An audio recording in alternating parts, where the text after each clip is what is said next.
So I am going to show you now how to make an assignment besides just pressing this plus key and making an assignment. So you can also go to assignments and press new add assignment right here.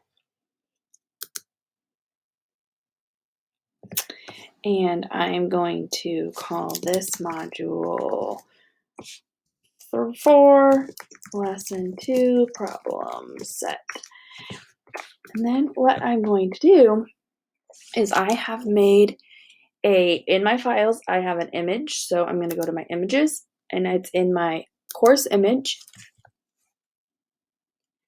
And I use this same one that says, grow your brain.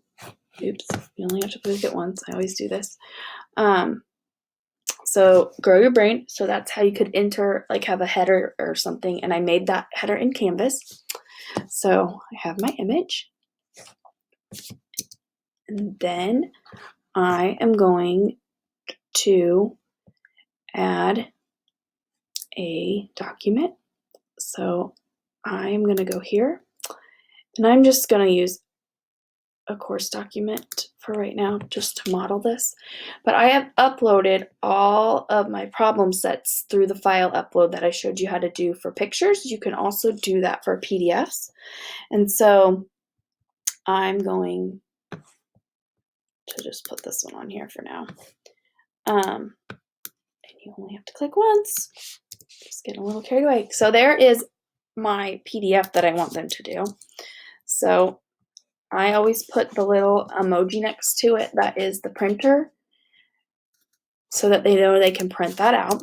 And then I say, a lot of times I'll use the little green check mark or this submit button so they know what to turn in.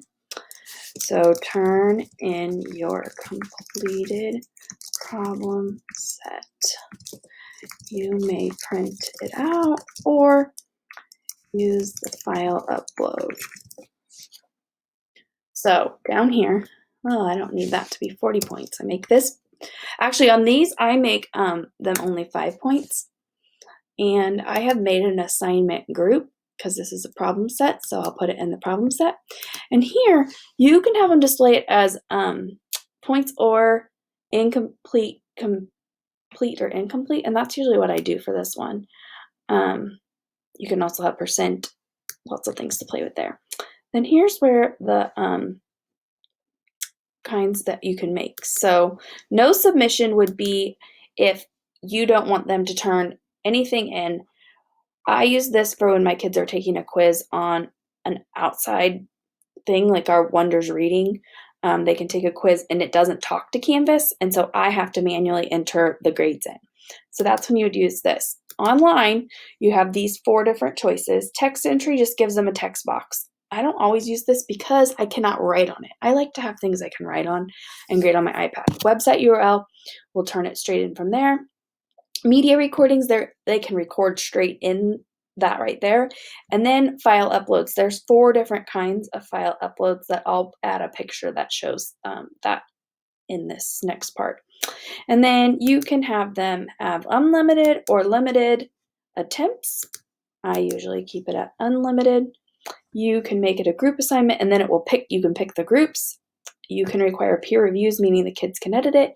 And then you can assign it to either everyone, or you can say, like if you have a certain group,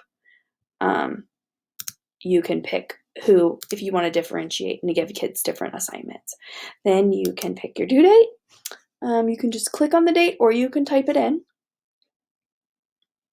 And then available from is when it will go live on the student Canvas side, and available until, you have 2 choices. You can either put the last day of the quarter, or if you're a hard no, like you can't turn anything in past this date, then you can put that. So then you go ahead and click save.